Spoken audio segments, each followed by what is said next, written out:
Hello students. In the last class we were discussing about some of the important concept that is regarding with the new chapter chemical bonding and molecular structure of different molecules, and we have seen the definition of chemical bonding, also the attractive force which holds the various constituents of atoms ions together in a different chemical species is called as chemical bond. And we have seen there were different theories for the explanation regarding with the chemical bonding or the molecular structure. In that, first one is Cossel-Lewis theory, second one is valence shell electron pair repulsion theory, third one is valence bond theory, and fourth one is molecular orbital theory. And I have already explained the Cossel-Lewis theory, which is completely based on the rule of octet, and I also defined what is the exact meaning of a rule of octet and a Lewis symbol and a dot symbol for the representation of the elements, along with one of the important explanation regarding with the electrovalent bond, the bond which is formed as a result of electrostatic attractive force between the negatively charged as well as positively charged particles, which is termed as electrovalent bond. And we have also seen some of the examples regarding with the electrovalent. The further next important concept of a covalent bond, also we have seen the mutual sharing of electron by an atom or by two atoms, which creates an force of attraction between the two atoms, that is generally called as covalent bond. And whenever there is an shared pair of electron, that is a single electron is shared between two atoms, and that is called a single covalent bond. Whenever two pair of electrons, not atoms, electrons, the covalent bond between them is called as double bond. And we have seen some of the examples regarding with the single bond, double bond, as well as triple bond. Further, we have also completed the Lewis dot structure of some of the molecules. As I already explained, for the formation of Cl2, the outermost electrons or outermost electronic configuration, if you write, so you'll get 7 electrons in Cl. Whenever two Cl mix, you'll get 1 electron from this Cl, another electron from this Cl, and after the formation of bond, it looks like the octet is completed. Whenever, right, so you close this Cl, so it looks like the first Cl atom consists of 8 electron. Here you can observe the first Cl atom consists of 8 electron, and whenever you close this one, so then what happens, this Cl has a completely having 8 electrons in its valence shell, that is called as valence electron. Similarly, the Lewis dot structure of H2O, CO2, C2H4, N2, C2H2. So one of the question will be for your annual examination, write the Lewis dot structure for the given molecule, right? So that's all we have studied in the previous class, and in today's class we'll go with the extended part of the chemical bonding. Okay, further, if you observe here, you can get one important formula for the identification or determination of the formal charge. Formal charge is nothing but whenever you take a molecule, so what is the charge present on that, right? So whether it may be positive charge or negative charge, or how many extra electrons are present, or how many electrons are removed from that particular atom in a molecule. So that helps to calculate the formal charge in a molecule. So therefore, there is one formula for the calculation of formal charge, that is formal charge on an atom in a Lewis structure, that is equal to total number of valence electron in free atom. So whenever you take the molecule, further I will give example. So first you understand the formal charge.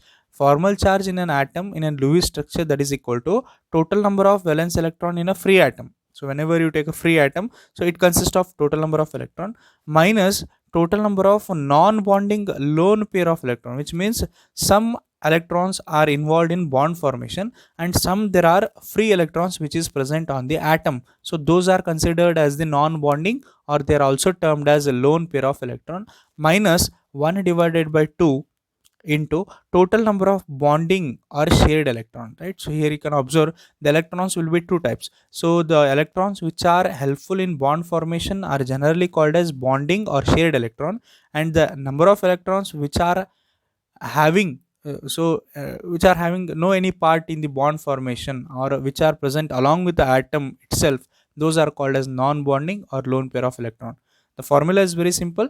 The formal charge on an atom in a Lewis structure, that is equal to total number of valence electron in a free atom, right? So the total number of electrons which are present in that particular atom minus total number of non-bonding, that is a lone pair of electron, which means not involved in the bond formation, those are called as free electrons also. Minus 1 divided by 2 into total number of bonding or shared electrons, right? So if you take example of ozone, that is O3, so here you can observe oxygen bonded with oxygen, and further this oxygen is bonded with another oxygen. So here you can observe two oxygens are double bonded and one side it is single bonded, right? So whenever we already know that oxygen consists of 6 electrons in the outermost orbit. Whenever you write the electronic configuration, the valence shell electrons, the outermost electrons in oxygen, those are 6. So here if you observe, so two electrons are involved in bond formation. Here if you observe, the two electrons are involved in bond formation, and 1 2 3 4 are free electron. Here if you observe, right, so I have given the numbering for each oxygen in the ozone molecule. So the above one is the first oxygen atom, and the left side oxygen is termed as second oxygen, and the right side oxygen is termed as the third oxygen. Here if you observe, in first oxygen, so it is double bonded with one side and single bonded with one side, which means three electrons are already involved in the bond formation. So therefore it consists of only two outermost electrons. So therefore here what happens in second, right, so oxygen, here if you observe here oxygen, so two electrons are present in the bond formation and remaining are four. So here if you observe in one bond formation, so it has taken one electron, so therefore the outer, the remaining is, right, 6. So with the help of formula, if you take the center atom, there is a first oxygen atom, so that is equal to total number of electron, valence electron, there is free electron are 6, right, minus 2. 2 means these are lone pair of electron. The remaining electron after the bond formation are 2. So therefore 6 minus 2 minus of 1 divided by 2. This is in the formula. So therefore we have to take minus 1 divided by 2 into 6. So the bonding or shared electrons, the bonding or shared electron here if you observe. So here 1, 2, 3, 4, 5 and 6. So total number of electron for this, its octet is completed. Therefore 1 2 3 4 5 6, which means after the formation of bond it looks like this oxygen consists of 8 electrons, right? So which means in which 2 are non-bonding and 6 are involved in bonding, 1 2 3 4 5 6, because one bond, for the formation of one bond you need two electron, we know that one, right? For the formation of one bond we need two electron from point A to point B. So therefore here if you observe, so if you close this oxygen atoms, so it looks like so this oxygen consists of three bonds. Three bond means there are total number of 6 electron. So therefore 6 minus 2 minus 1 by 2 into 6, that is equal to, so you can cancel here, 2 ones are 2 threes are, so the total is plus 1. Therefore charge on this oxygen is plus 1. And if you take second oxygen, the total number of electron in its valence orbital is 6 minus 4. Why 4? The lone pair of electrons are 4 here, right? So 2 and 2 are non-bonding, minus 1 by 2 into 4. Again if you close this one, so it looks like so this oxygen has double bond. Double bond means there are two pair of electron. Two pair of electron means total there are 4 electrons. So therefore 6 minus 4 minus 1 by 2 into 4, that is equal to 0. Here you can cancel, 2 ones are, 2 twos are, right? Similarly the charge is 0 on this second oxygen. On third oxygen, so whenever you compare regarding with the first oxygen and second oxygen, so the total number of valence electron or a free in a free atom will be same. Again it is having the 6 electronic configuration whenever you write. So the outermost electronic configuration in last orbit you will get 6 electron, but here you can observe, so there are 6 electron, these are 6 valence electron which are lone pair, which means there is no any kind of bonding here, these are free electron. Therefore 6 minus 6 minus 1 by 2, and here if you close this one now, right, so then what happens, this oxygen it looks like, so it consists of only one bond, right? So one bond means it require only two electrons. So therefore here minus 1 divided by 2 into total number of bonding, right? So shared electron, that is equal to 2, right? So therefore here you can cancel, 2 ones are, 2 ones are, so that is 6 minus 6 minus 1, so that is equal to minus 1. Therefore charge on this oxygen, that is third oxygen, is minus 1. So therefore hence we can represent this O3, right? So along with the formal charge, that is in terms of the middle oxygen or the first oxygen or the central oxygen, so it is having a charge of plus 1. So therefore I can show here the plus 1 charge, and the second oxygen doesn't have any charge, it is 0. So I have not mentioned any kind of charge on the second oxygen atom.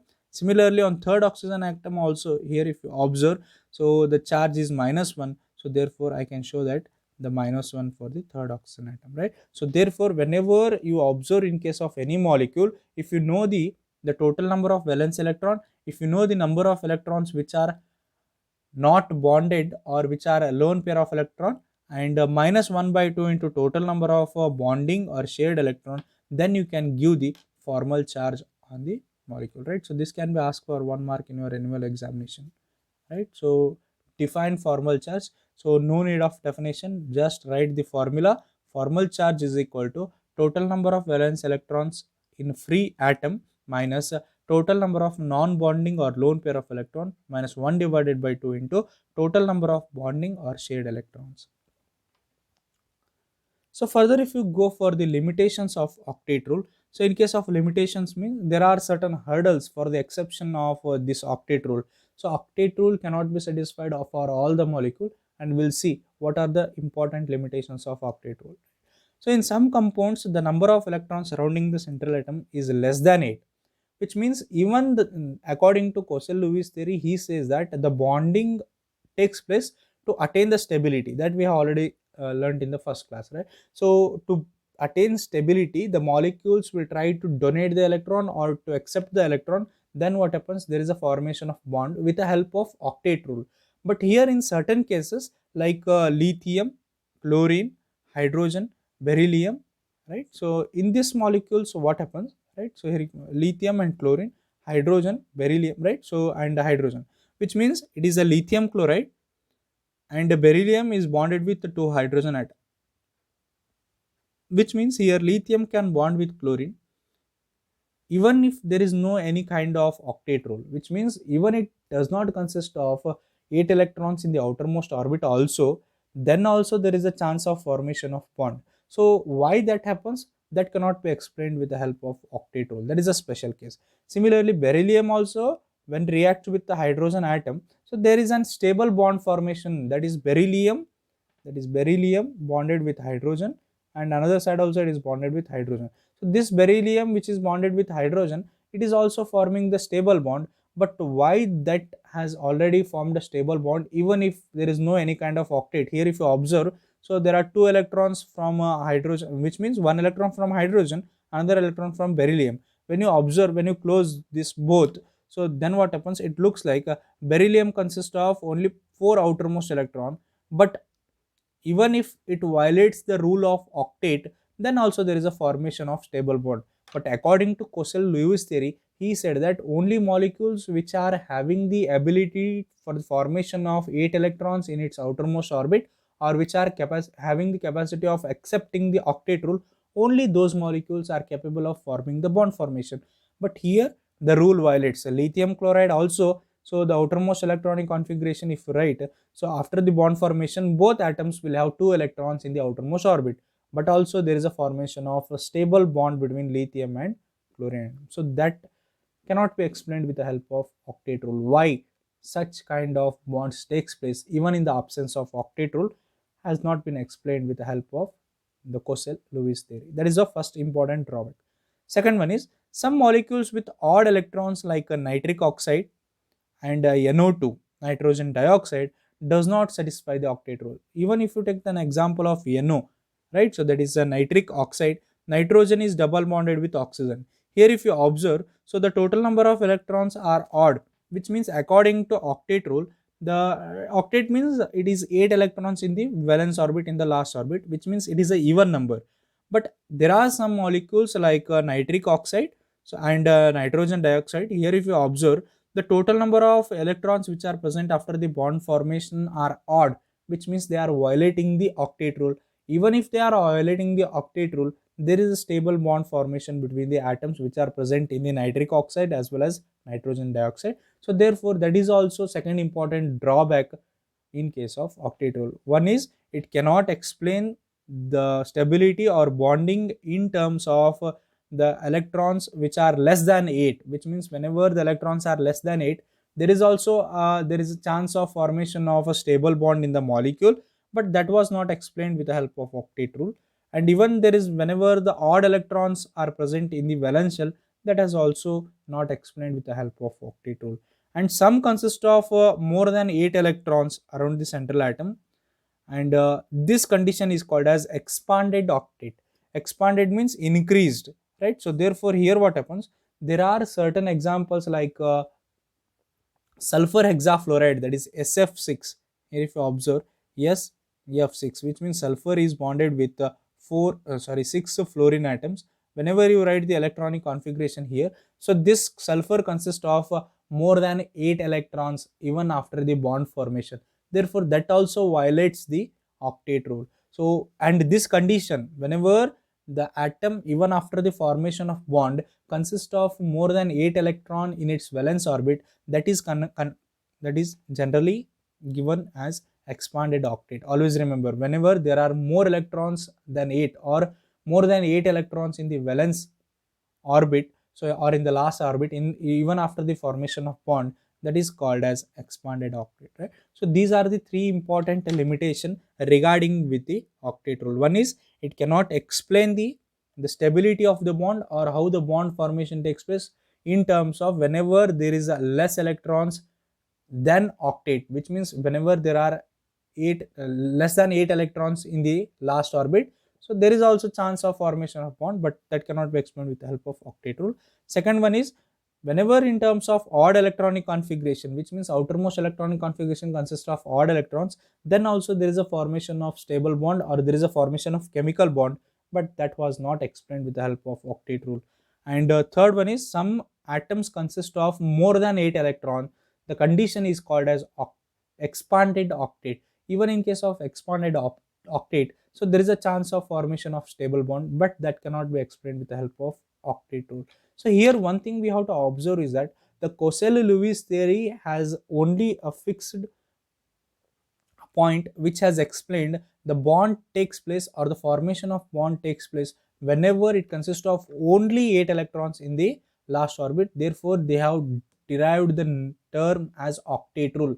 But even in certain molecules, so there is a chance of formation of a stable covalent bond or any kind of bond, even if they have so more than 8 electron also, less than 8 electron also, or even odd electronic configuration also. So therefore those three important points have not been explained with the help of octet rule.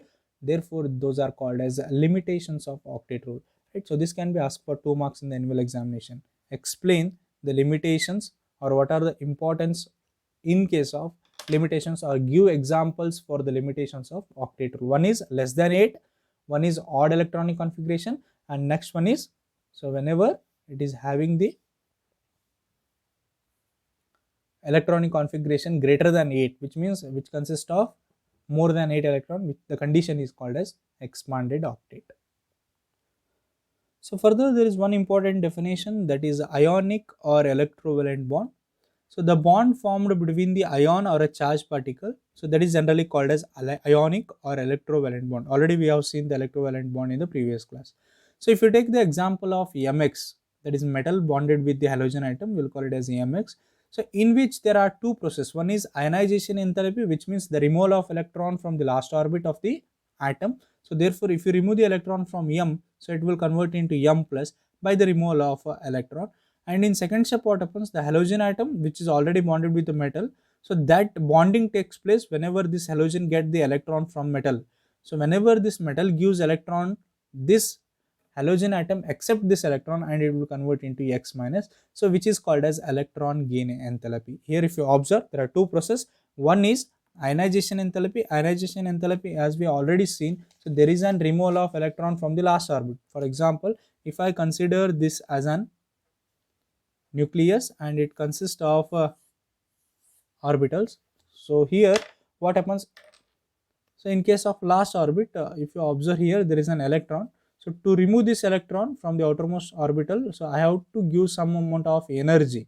So whenever I supply some amount of energy, the electron will jump out from the last orbit. Then what happens, so this condition is called as ionization enthalpy, right? So if you take a metal, so this metal can be converted into M plus by the liberation of one electron from its last orbit. So and X is the another atom. So here you can observe. So if I take, this is a nucleus of X atom and it consists of different orbitals, and this electron whichever has jumped from this, so it will come to the last orbit of the another atom, right? So this is M, that is metal, and this is halogen, right? So therefore what happens, so whenever it donates electron to the another atom, so there is a chance of formation of bond. So in case of X, what happens, it will accept electron which was given by the M atom, therefore X plus E, that will convert into X minus, right? So and the first process is called as removal of electron, that is called as ionization enthalpy. And due to the addition of electron, right, so due to the addition of electron in the second, we will call it as a electron gain enthalpy,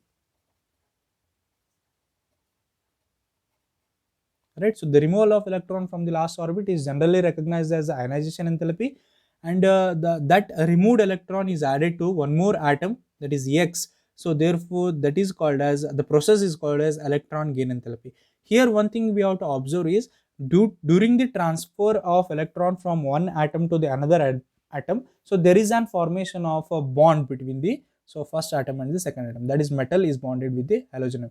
So halogen atom, that is X minus, so E is more electronegative, is more electron, right? So the one question might arise here, so why metal only gives electron, why not the X will give the electron to the metal?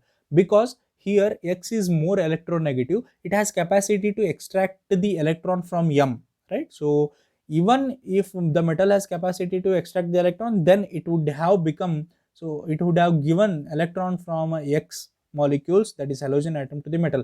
But here the condition is very important. So here what happens in this case, whenever there is an removal of electron from the last orbit, so this X has capability or capacity to remove or extract the electron from the metal, and it will come to the last orbital of the metal. So therefore this process is called as electron gain enthalpy. So and a bond formed due to this force of attraction, that is one metal will give the electron and another atom will accept that electron, and that bond is called as ionic bond, or you can also call it as a electrovalent bond, right? So it is called as ionic bond, or it is also called as electrovalent bond, right? So this is one of the important definition for the annual examination. And next important definition is a lattice enthalpy, right? So lattice enthalpy is defined as the enthalpy of an ionic solid, so that energy required to completely separate one molecule or one mole of a solid ionic component into a gaseous atom. For example, if I take two atoms, so these are already bonded here, right? So there is a force of attraction here. So if you consider these two, so here what happens, there is a force of attraction between the atoms. So if you consider these two, so this is atom A and this is atom B, right? So there is a force of attraction between A and B. So if I give or supply some amount of energy to this, and if I separate these molecules, A and B get separated, so further what happens, it will be converted into A and it will be converted into B. Observe here, initially there was a force of attraction here, so I have externally supplied some amount of energy or temperature here, then what happens, there is a separation. So here you can observe the line, that is separation line, right? So therefore that enthalpy which is required to split the molecule or to separate the molecule, right, is 1 mole of a solid ionic compound into gaseous constituent ion, that is termed as a lattice enthalpy, right? So I have already written the definition here. Once you observe the definition, lattice enthalpy is nothing but the lattice enthalpy of an ionic solid is defined as the energy required to completely separate 1 mole of solid ionic compound into gaseous constituent ion, which means initially there is a force of attraction between the atoms. Whenever you apply or supply some amount of energy, external applied energy, then that force of attraction breaks and these two atoms will get separated, and that enthalpy or energy which is required for the separation is called as lattice enthalpy, right? So that is also one of the important definition, right? And the next important thing is bond parameters. So bond parameters means whenever the explanation, for example, if you take atom A and B, so there is a force of attraction that is called as bond. But what are the characteristics of this bond? So how we can explain the overall concept regarding with the bond? So that can be explained with the help of some of the important terms regarding with the bond. Those are called as bond parameters, right? So in that first important definition or first important characteristics, that is bond length. Bond length, right? So here bond length is defined as the equilibrium distance between the nuclei of the two bonded atoms in the molecule. Here if you observe, so I have written the definition here, the bond parameter in terms of bond parameter here. So the bond length is nothing but the bond length is defined as the equilibrium distance between the nuclei of two atoms in a molecule. For example, if I take two atoms here, so one is A, another one is B. So there is a radius for first atom. So from point this to circumference of the first, we'll call it as the radius A, and from this point, midpoint, to the circumference of the second circle, we will call it as RB, that is radius B. And this total distance is called as R, right? So this total distance from the midpoint or the center of two circles here, if you observe, so that is called as R is equal to RA plus RB. So therefore bond length is defined as the equilibrium distance between the nuclei of two bonded atom in a molecule, that is called as bond length. For example, you can represent here like this in the form of, if I take two atom, so this is the nucleus and it consists of orbitals. So similarly here also it is a nucleus and it consists of orbital. So this, the distance from this point to this point, here if you observe the distance from this point to this point, so here point A to point B, right? So there will be a force of attraction, right? So again there will be an orbitals here, it looks like this, right? So again there will be an orbital here. So the distance from point A to point B, that is the center of two nucleus, right? So this is the nucleus of atom A, this is the nucleus of atom B. This distance between the 2 points is called as bond length, right? So this is termed as bond length,